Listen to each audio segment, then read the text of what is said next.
সম্মানিত ভিউয়ার্স, আপনাদের প্রতি আন্তরিক কৃতজ্ঞতা। আজকে আমি একটা জায়গায় এসেছি, আমাদের এক ভাইয়ের কাছে খুবই আন্তরিক, তার সাথে আমার সম্পর্ক। তো তিনি একজন সফল রেণু চাষি, তিনি টুকটাক কালচারও করেন। তো আমরা আজকে দেখব যে তার আসলে সিংহের রেণুপোনা এবং তার কাছে শুনবো যে তিনি কিভাবে সফল হয়েছেন। তো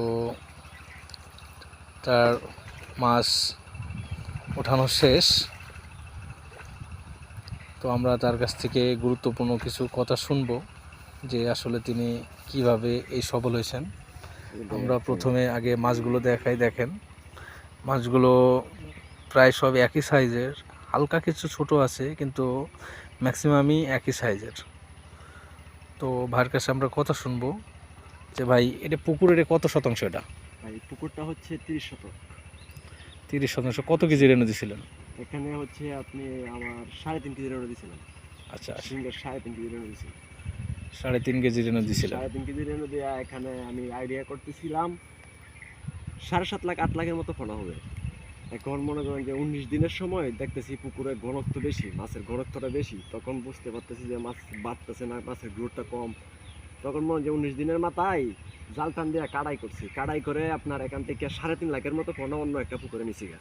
আজকে এই মাছটার বয়স হচ্ছে আপনার 23 দিন। এখন এই পুকুরে আবার আরো আইডিয়া করতেছি আপনার 4 থেকে 4.5 লাখের মতো পোনা আরো হবে।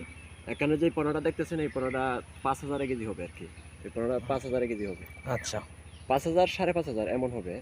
এই পোনাটা আবার আমার বিক্রি দেওয়া, বুঝছেন? আচ্ছা। আগামী বুধবার এই পোনাটা নিয়ে যাবে 5,000 কেজি 40 পয়সা করে বিক্রি দেওয়া। বাহ, তাহলে তো আপনার দেখা যাচ্ছে যে একটা ভালো প্রফিট আসতেছে। আসলে আপনি এই রেণু চাষ করে, অনেকেই রেণু চাষ করতে ভয় পায় বা প্রোডাকশন আসে না। আসলে আপনি এমন কি কাজ করেন যে যেগুলো আজকে সাফল্য পান? সেটা হচ্ছে কি জানেন, এখানে আমি প্রায় 12 বছর ধরে মাছ চাষ করি। আর রেণুর অভিজ্ঞতাটা মোটামুটি আলহামদুলিল্লাহ আমার ভালোই, কারণ আমি যেই পুকুরে রেণু ছাড়ি মানে কিছু না কিছু কম বেশি আসবেই। যদি মনে করেন যে ফেসারি থেকে যদি খারাপ পোনাটাও দেখতেছি মেনে ফালছি, এখানে কিছু না কিছু মাছ হবে। আর আমাদের গ্রামে মনে করেন যে অনেক মানুষ আছে রেণু করতেছে, অনেক চাষি আছে, আমার ভাইয়েরা আছে, চাচারা আছে, তারা রেণু করে, কিন্তু অনেক বিভিন্ন জায়গায় বিভিন্ন কারণে মাছ খাইতে জায়গা। কিন্তু আলহামদুলিল্লাহ আমার পুকুরে কিছু না কিছু হলেও তাকে মানে রেণুর দিকে আমি অনেকটা ইনশাল্লাহ আল্লাহ আমাকে দিতেছে, আগায় আছি। আচ্ছা, ধন্যবাদ ভাই। তো সকলের দোয়া করবেন যেন সকলে আপনার মতো এরকম সাফল্য অর্জন করতে পারে। আর আমরা সব শুভকামনা রইল, সবাই মাছ চাষি ভাইয়ারা যারা আছে সবাই রেণুর দিকে যদি মনোযোগ দেয়, যাতে রেণু, আসলে বিষয়টা হচ্ছে রেণু করলে রেণু পুকুরে শ্রম দেওয়া লাগে প্রচুর।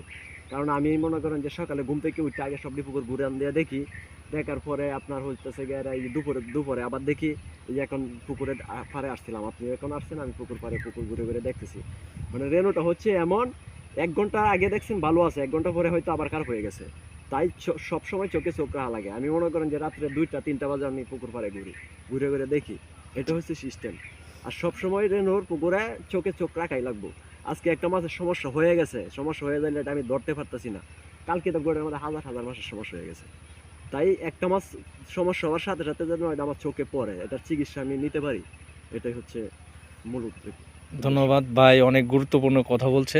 এই যে ভাইয়ের পুকুর, এটা হচ্ছে আপনার 3 কাঠা 30 শতাংশ পুকুর। তো 30 শতাংশ পুকুর থেকে একটা বাম্পার ফলন আছে আর কি। 3.5 কেজি রেণুর 7 থেকে 8 লক্ষ মাছ আশা করতেছে। আশা করা যায় যে প্রোডাকশন আছে হবে। তো ভাই যে গুরুত্বপূর্ণ কথা বলছে, এই কথাগুলো থেকে আপনারা অনেক কিছু শিখতে পারেন বা নিতে পারেন। কথাগুলো খুবই গুরুত্বপূর্ণ। আশা করি আপনারা সফলতা পাবেন। সবাই ভালো থাকবেন, সুস্থ থাকবেন।